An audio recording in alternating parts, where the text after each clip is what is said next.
Today we're going to do a risky exercise. First of all, we're filming in the middle of a heat wave with no fans, so I might fall apart during this video. And secondly, we're going to try making a tier list of all the iPhones. So I'm warning you right now, this is not going to be objective at all. I'm a tech channel. I test a lot of iPhones, so of course I have a bias.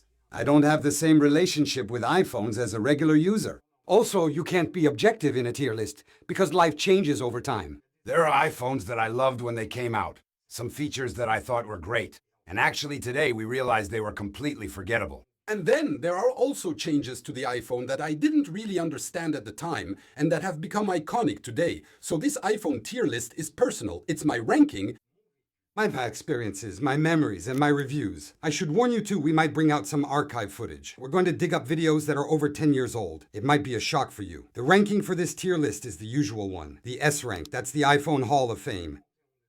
A rank is for the really solid iPhones, B rank is for the iPhones that get the job done, C rank is for the forgettable ones, and D rank is for the big flops. Let's go back in time and start in 2007, where it all began. The iPhone Edge, the first one, the legendary one, I'm putting it straight into rank. And yet, I never actually had it in my hands. Back then, I wasn't an Apple customer at all. I was even anti-Apple. But I still had a front row seat when it launched, because at the time, I was working in advertising and I was working for the competitors. And when Steve Jobs presented the iPhone, I saw two types of reactions. The haters. This iPhone is way too expensive. It doesn't even have 3G, you can't install any apps. And on the other hand, I saw that some people understood what Apple had just done. The capacitive touchscreen, that was the real big innovation. And also a shift that the general public didn't notice. But we went from plans that were mostly focused on voice and SMS to data plans. And that changed a lot of things in the industry. This first iPhone was the beginning of the end for entire segments of the smartphone industry. I'd actually like to make a video about the death of BlackBerry. That's really interesting. So for me, the first iPhone, even though I never had one, is the legendary one. A year later, in 2008, came the arrival of the iPhone 3G. And here too, I'm going to put it straight into S rank. First, because it was my first iPhone. So of course, there's some sentimental value. Here, I'll show you the very first photo I took with an iPhone. Well, the first decent photo. I won't show you the others. Actually, why am I also putting it in S rank? Because for me, it almost defined what the iPhone would become even more than the first iPhone Edge. It brought 3G GPS, a slightly more affordable price, and above all, the App Store. That's when we started downloading things, useful apps, whoopee cushions, ugly games, flashlights. We played the Ocarina on our iPhones. It was the Wild West. It was all over the place, but it was awesome. So for me, the iPhone 3G is also S tier. Its successor, the 3GS, I'll put it in A tier. The S they added stood for speed. And honestly, we really saw the speed. The 3GS brought a lot more power. Autofocus for the camera. Yeah, there wasn't even autofocus before. Video recording also started with the 3GS. We really had the feeling of an iPhone reaching maturity. But it wasn't revolutionary either. So for me, it doesn't deserve the S rank. Let's move on to the iPhone 4, which for me was a real turning point. But before that, let's talk about our sponsor. We're going to rank the iPhones, but there's one thing we always forget that's actually essential: security. Because today, your iPhone is your whole life. Your photos, your messages, your emails, your bank accounts, everything goes through it. Your entire digital life is in your pocket. And yet, to protect all that, we still use passwords or codes sent by SMS. Honestly, in 2024, that's not enough anymore. It's inconvenient. And above all, it's easy to get around. Phishing still works very well today, and that's exactly where our sponsor, Yubico, comes in with the YubiKey. The YubiKey is a small physical key that you keep with you. It's extremely durable. It's water resistant. No battery, no recharging. You almost forget about it. In practice, it's super simple. On iPhone, you just place the key on the back of your device. NFC does the rest. It's fast, it's smooth, and most importantly, it's much more secure. And if by chance someone has your password without the physical key, they won't be able to access your accounts. But most importantly, it adds a real security barrier. It doesn't just validate your login. It also checks that you're on the right website. If you're on a fraudulent copy of a site, even a really convincing one, well, it won't respond. It will refuse to activate, and that changes everything. Today, YubiKey is compatible with more than 1,000 services. Apple, Google, your work accounts, your social networks, your banking services, everything is covered. So I know what you're going to say. Yes. But what if I lose my YubiKey? What do I do? Well, actually, it's very simple. You register 2 keys. You always keep one with you. and another one in a safe place at home, and of course you can also keep recovery codes, so you'll never be locked out. There's always a solution. Basically, the YubiKey can block 100% of hacking attempts. And today, it's one of the best things you can do to secure your iPhone. If you want to learn more, understand how it works, or get one for yourself, of course, there's a link in the description of this video. In any case, we want to thank Yubico and the YubiKey for allowing us to bring you this video.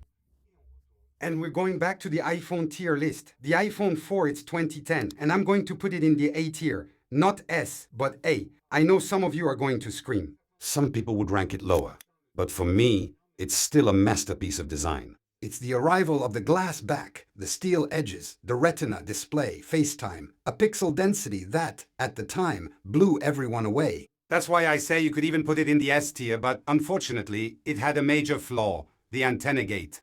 You're holding your smartphone wrong, Steve Jobs told us. To explain to the younger ones, if you held your iPhone 4 in a certain natural way, you would lose the signal. For a smartphone, even if the design was gorgeous, losing the signal, especially at a time when we still use these iPhones a lot to call people, well, that really penalized it. So I penalize it a little, but for me, it's still gorgeous. So it's in rank A. We get to 2011, a dark year for Apple, and the iPhone is in the B tier. The iPhone 4 was a rather special release. First, it was announced the day before Steve Jobs passed away. It fixed the antenna gate issues. The camera was improved, and it was more powerful. And after all, that was when Siri arrived.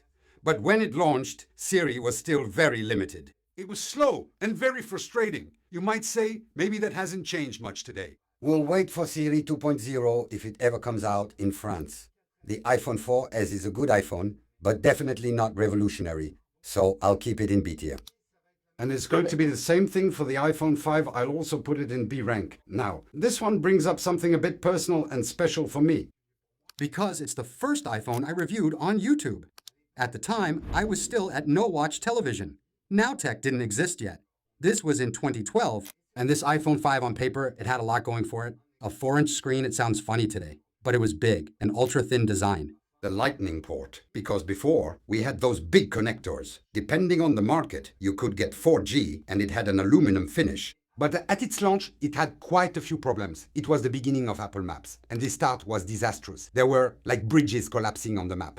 There was also a gate when it came out, the scuff gate. The black model got scratched a lot, even just taking it out of the box. It was a beautiful phone, but you really shouldn't touch it too much. It hasn't aged well at all, so I give it a B rank. Now we're in 2013, and here Apple tried two things, since the iPhone 5 didn't sell very well. They launched the iPhone 5C and the iPhone 5C. The iPhone 5C, as its name suggests, we'll put it in C tier.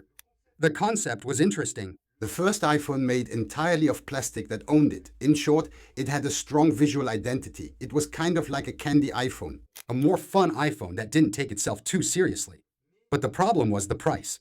A plastic iPhone, everyone expected a very affordable iPhone. And that was absolutely not the case. In fact, it was basically just a recycled iPhone 5 in a plastic shell. It cost more than 500 euros at the time. And with inflation, that would be like 5 million euros today. I'm exaggerating just a little bit. Not a bad product, but you really had to buy it used a year later. The iPhone 5s, on the other hand, that one was cool. I'm gonna put it in the A tier. Apple had made quite an impact. It came with Touch ID. At the time, that was a huge deal, even though we had already seen that on Android. But I remember that it was still way more reliable than what I'd tested from other brands at the time. It really changed the way we unlocked our smartphones. And Apple went all out. We had an A7 chip. It was one of the first 64-bit processors for a mainstream smartphone. By the way, at the time, the competition kind of made fun of that. And then they all followed. You'll see that's a constant, you know? So we had something that looked a lot like the iPhone 5, but that still offered way more power. That's why I'm giving it an A rank. 2014, the iPhone 6 and the first iPhone 6 Plus. So I'm going to put them in the B tier. They're still historic iPhones. They're among the best-selling iPhones of all time. Why did they do so well? It's because, after years of resisting the market, Apple finally switched to larger screens. We had 4.7 inches for the iPhone 6 and 5.5 inches for the iPhone 6 Plus. So why am I putting it in the B tier? First of all, the design wasn't that great. There were antenna bands that were really visible.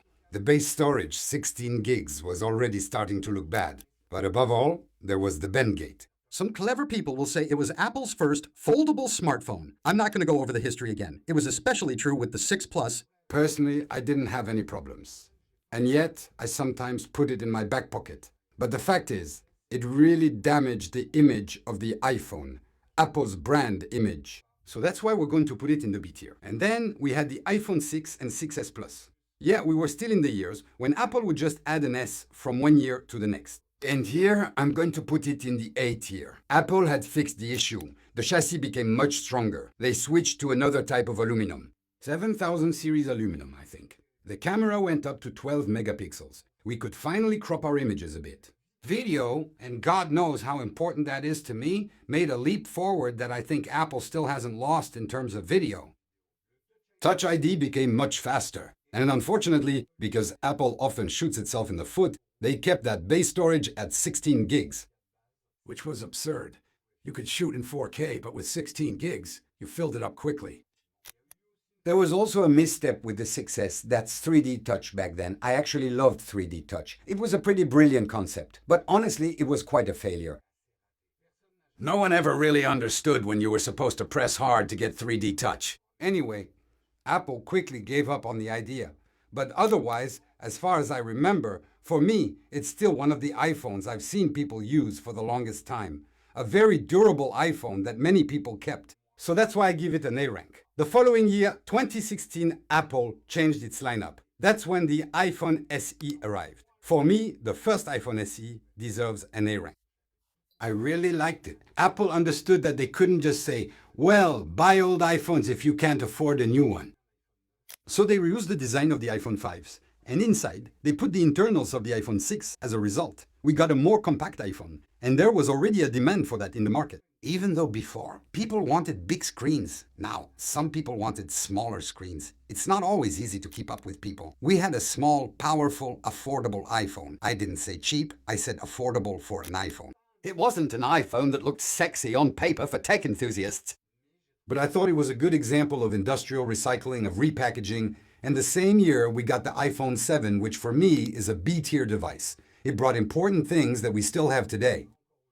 Water resistance, the home button that became haptic instead of mechanical, better performance, better photos. Where it wasn't great was that it kept the same design, the same appearance as the iPhone 6. But above all, it's the year when Apple decided to remove the headphone jack, and that was a bit of a scandal. Phil Schiller at the time mentioned that it was Apple's courage to make tough decisions, but the internet exploded. They're taking away the headphone jack. It's a scandal. Even today, there are people who still haven't gotten over it. So looking back, we can say that Apple was right. Today, most smartphones have also dropped the headphone jack. It was a move by Apple to sell us AirPods. Let's not forget that. Still, it was a bit of a harsh memory. So the 7 is a good iPhone, but definitely not revolutionary. For me, I put it in the B tier. And that year, Apple also released the 7 Plus, which was still a bit different from the 7. That's when we saw the dual camera appear. More importantly, it was the first iPhone to have portrait mode. I remember, for example, the first portraits of Karina. There was this simulation of the bokeh effect. Still a bit clumsy at the time. Well, it worked really well with Karina. But everything works with Karina. And honestly, the whole industry followed Apple on that one. We also remember the jet black design. It was beautiful, but it would get scratched just by looking at it. So for me, just the fact that it made a mark on smartphone photography, we'll keep it in the A rank. And for now, they're all ranked pretty well. There aren't too many in rank C, or even any in rank D. Will that happen? Well, it won't happen, at least not with the iPhone 8 and 8 Plus. Here, we're at 7. It's a very special year. And I think this iPhone 8 was unfairly disliked.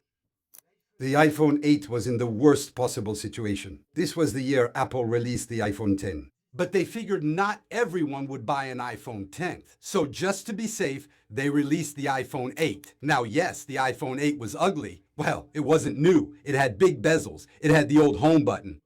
Actually, it looked old-fashioned, but inside, Apple packed it with power. It had the same A11 Bionic chip as the iPhone 10. It had a glass back. It had wireless charging. It had a true tone display. Basically, it was a reasonable iPhone, so not exciting. But just for that, because I also like these kinds of outsiders, I still give it a B rank. Of course, next to it, there was the iPhone 10. There was a rush for the iPhone 10. For me, it deserves the special rank. It deserves an S rank, the iPhone 10. It was the anniversary iPhone, 10 years of iPhone. Apple had promised an iPhone that was 2 years ahead. And that was kind of the case, actually. That was when the home button disappeared. We had to relearn how to use an iPhone. We had an OLED screen. We had facial recognition, Face ID. We had the notch. We had the edge-to-edge design.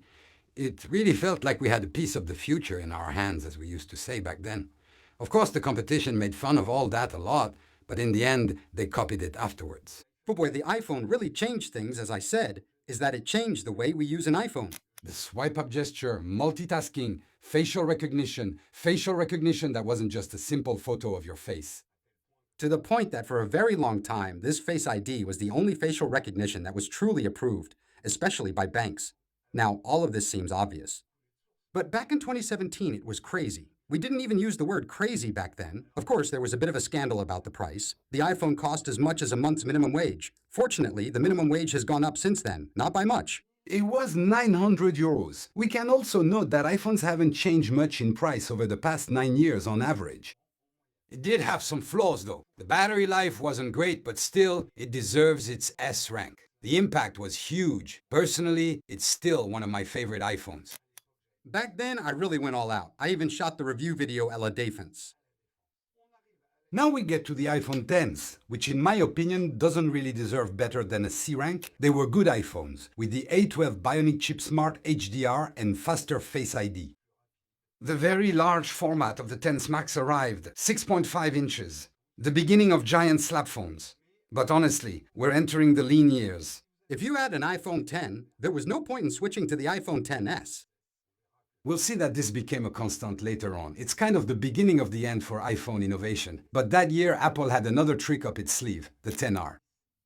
Not R like air, but R, just the letter R. And that, the iPhone XR, I put it in A tier. For me, it was the real hero of 2018. Sure, it had an LCD screen, somewhat thick bezels, and only one camera sensor. It was much less noticeable.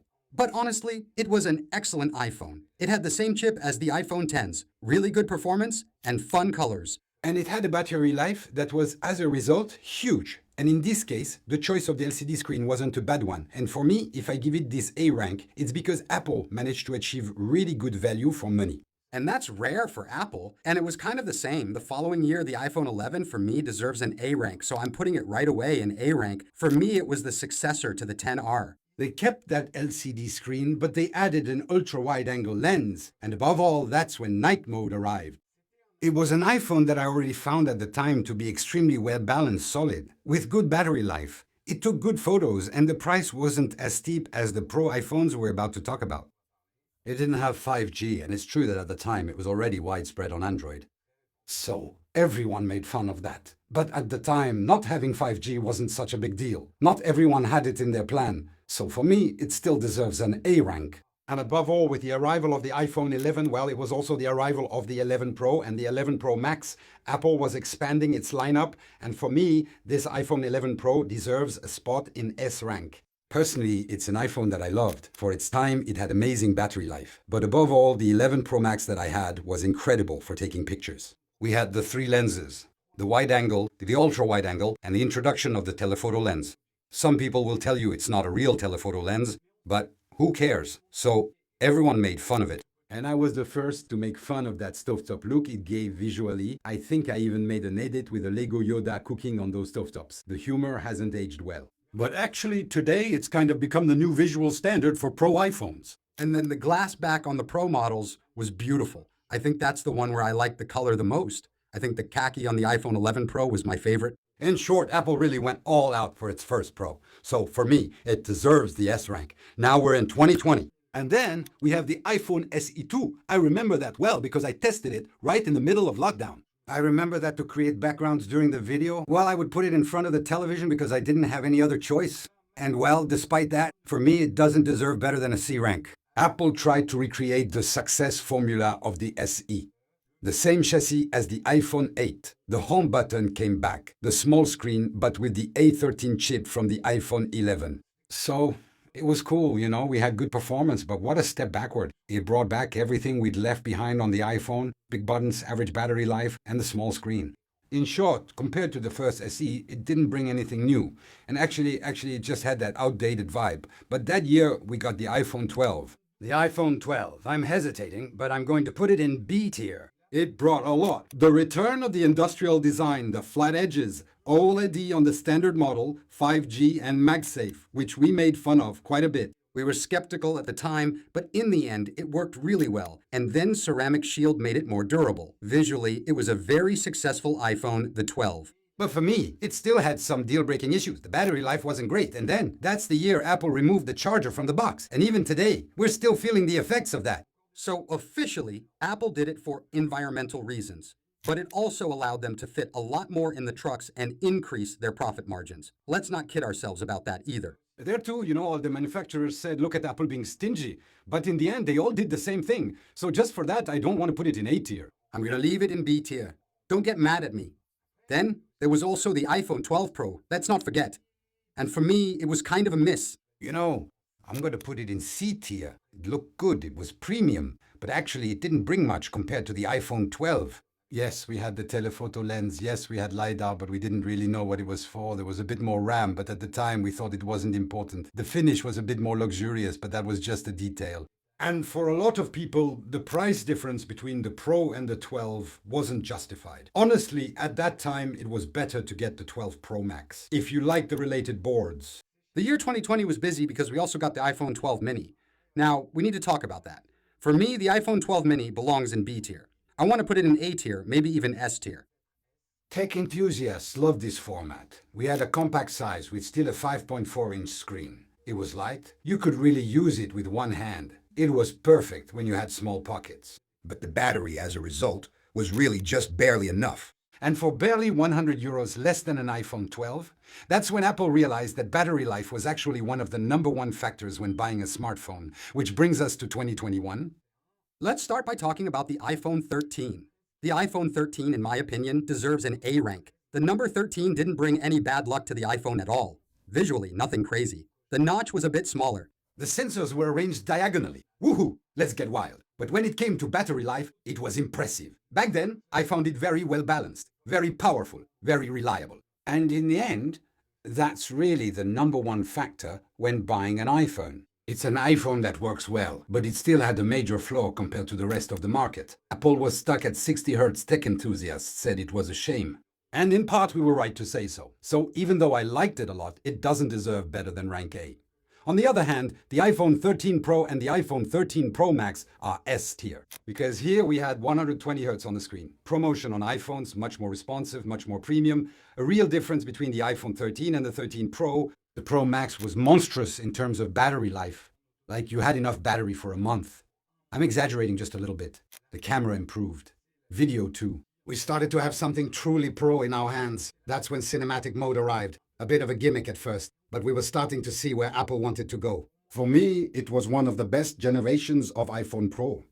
So it deserved an S rank. And we're going to talk about the Mini again, because that year, Apple tried the iPhone 13 Mini again, and I would put it in A rank, and I almost want to put it in S rank. It fixed the big flaw of the iPhone 12 mini, the battery. So we had something cute and powerful. Today, you can ask people around you. There are a lot of people who miss the iPhone 13 mini. There's a fan club. Mini, mini, mini, come back. But we can't give it the S rank. It sold poorly. I can't do anything about the market. People are stupid. Sales were pretty disastrous for Apple. So they killed off the mini. The iPhone SE3, I'd put it in D rank. And now we're introducing the D rank. For me, is the worst iPhone. So it had the A15 chip, it had 5G. It was fast, but what an outdated design in 2022. It was horrible. The bezels were huge. A tiny LCD screen, only one camera. And the home button in 2022? No, here, Apple really pushed it too far.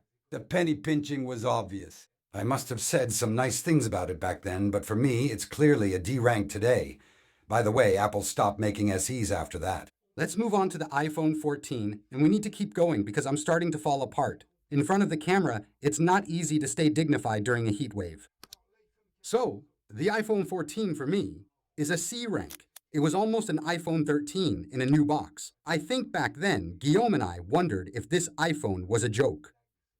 It had exactly the same design, barely an A15 chip. There were really very few visible new features. It was almost like they were messing with us. So yes, there was crash detection.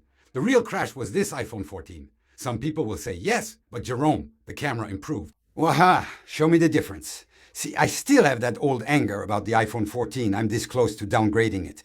But we'll still leave it at rank C. It was a bit better in the Plus version. We'll put it in rank B. So, it's a bit disappointing since it replaced the Mini. But the idea wasn't bad. More screen, more battery, with a lower price than the Pro Max. And as the promotions went on, it became one of the smartphones that I think I recommended quite a lot. So, let's give it a B rank. On the other hand, the iPhone 14 Pro and Pro Max were actually pretty good. We'll put them in the A rank. That was the arrival of the Dynamic Island, and probably the most what-the-heck test video we've ever made on the channel. Guillaume and I dressed up as pirates. Welcome, matey. What's your name? Jacouille Sparrow. Nice to meet you, Jacouille Sparrow. That was an epic moment that actually kind of flopped, by the way. But we had a lot of fun making it. Bam, bam, bam. Well, no studio ever hired us for a movie. I think that's a shame. Honestly, we were really divided, even skeptical about the Dynamic Island at first. But the fact is, today, we can say that we really like the Dynamic Island. It was still an example of turning a flaw into a feature. There was also the always-on display, a main 48-megapixel sensor. Apple wasn't getting into the megapixel race, but still followed along while bringing a certain quality to it. We had the A16 chip, which was still pretty powerful and more intriguing. So rank A, it doesn't deserve the S rank. There were overheating issues. The battery life wasn't great on these Pro models, but still a solid iPhone Pro. It's 2023, and this is the iPhone 15.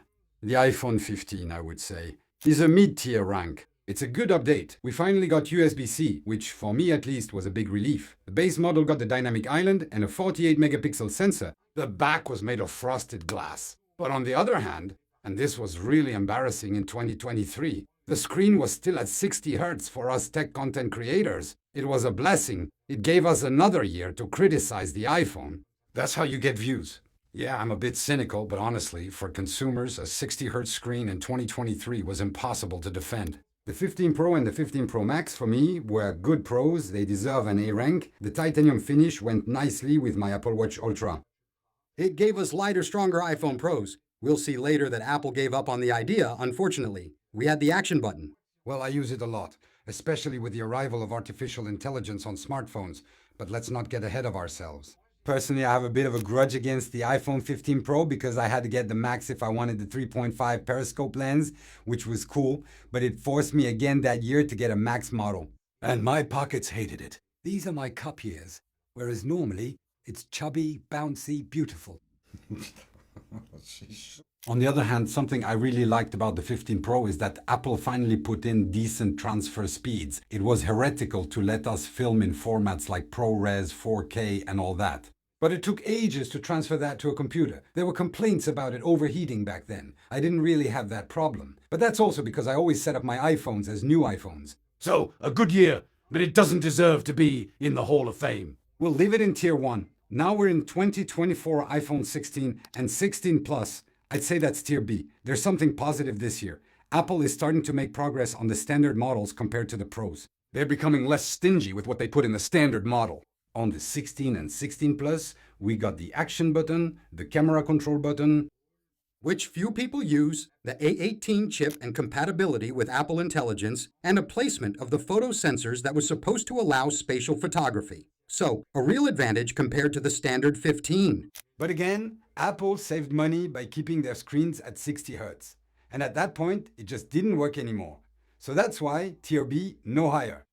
On the other hand, the Pros once again deserve the A rank. We had bigger screens, thinner bezels. What made me happy was that you could get the 5x zoom on the smaller model, the camera control button. And above all, Apple, it's with this Pro model, the 16, that they really started pushing video in a much more professional direction. So I really like that. Whether it's Dolby, whether it's 4K at 120 frames per second icon, So, from a content creator's point of view, it would... Was it really that important? Well, we'll see. What really hurt these iPhone 16 Pro was the announcement of Apple Intelligence. It was a lie, let's be honest. Apple wasn't ready. They promised the world, and we got nothing. Or at least, not at all what was promised. And those who bought these iPhone 16s to get Apple Intelligence ended up badly shortchanged. We still need to talk about the iPhone 16. It's 2025. It's the successor to the SE. Apple has dropped the SEs, and for me, it's a real step up. Apple is finally stopping with the penny pinching. We're moving to a truly modern design with some compromises. It's also an iPhone where Apple is trying out some innovations, especially with the introduction of a new in-house modem. On paper, it was a very good entry-level iPhone in the lineup. But Apple hasn't completely gotten rid of its old habits, and they still cut corners on some things. It was very stripped down. There was only one camera sensor. They didn't include MagSafe, which for me was already an Apple signature feature. We didn't have the dynamic island. The screen was still 60 Hz. In short, it was still very expensive for an entry-level device, considering the level of compromises. Now we get to the iPhone 17, which for me is a solid A rank. Mainly because it's one of the best standard iPhones that Apple has ever made. Very few compromises compared to the Pro. Apple finally moves to 120 Hz on the standard model. Actually, you kind of lost that feeling of buying the wrong iPhone if you didn't get the Pro. And that was real progress. Until now, it's true that the iPhone lineup was kind of based on frustration. If you don't buy the high-end model, they take things away from you. We move more towards a lineup where if you buy the Pro or the Air, which we'll talk about, you're buying extras, but by buying the standard, you're getting the real iPhone. So for me, that deserves an A rank. And the iPhone 17 Pro, 17 Pro Max, for me, that's S tier. That's S rank. And yes, even in orange, however, I'm still gonna add a caveat to that. This Pro iPhone lineup, the 17 Pro and Pro Max, have become real Pro tools. Apple has stopped thinking that the Pro iPhone is just the high-end model. They've simply made it the best tool for image professionals. Paradoxically, they've removed some premium features like titanium, etc., but they've packed it with powerful features inside. In fact, as we'll see, Apple has tried to split its high-end lineup. The high-end for professionals and the high-end for people who want the best iPhones. Still, you could see the problem that they really sold us this iPhone Pro on Apple Intelligence. And today, it's June 6th, and it's still a problem, especially in Europe. And as I was saying, we're going to talk about the iPhone Air. The iPhone Air. It's very difficult, but I think we can give it better than a C rank. Now, I know this will divide people. Some would even put it in D. Actually, strictly as a design and engineering achievement, it's not bad at all. It's ultra thin. It's super light. It foreshadows what foldable iPhones will be like. It has a certain elegance. It revives an Apple design tradition. But precisely, the compromises are huge. As beautiful as it is, buyers have to make a lot of sacrifices. Battery life, camera lenses, and it's still super expensive. We don't recommend the iPhone Air. It's a very beautiful object, but I don't recommend buying it, or only at a really low price. And the latest iPhone, well, I give it a good ranking. A? It surprised me a lot this year. They cut back a bit less than with the 16e. We have a good 6.1-inch screen. We have a good 48-megapixel camera. We have the A19 chip. And above all, really, it may seem like a detail, but when you're hooked on MagSafe, well, they kept MagSafe on the 16e, and I think that's important. It's part of Apple's DNA. In short, a much more balanced 17e, which is what the E series should be for me. iPhones that aren't spectacular, but are good buys. So for me, that deserves an A rank. Let's encourage Apple to keep going in this direction. So, here's what the tier list looks like in my opinion. In the Pantheon, at the very top of iPhones. I still stand by it and I mean it. The first iPhone, the Edge, the 3G, my first love, the iPhone 10, which was really a banger. And then among the pros, the 11, the 13 and the 17. And I maintain that there's only one real big flop among iPhones, and that's the SE3.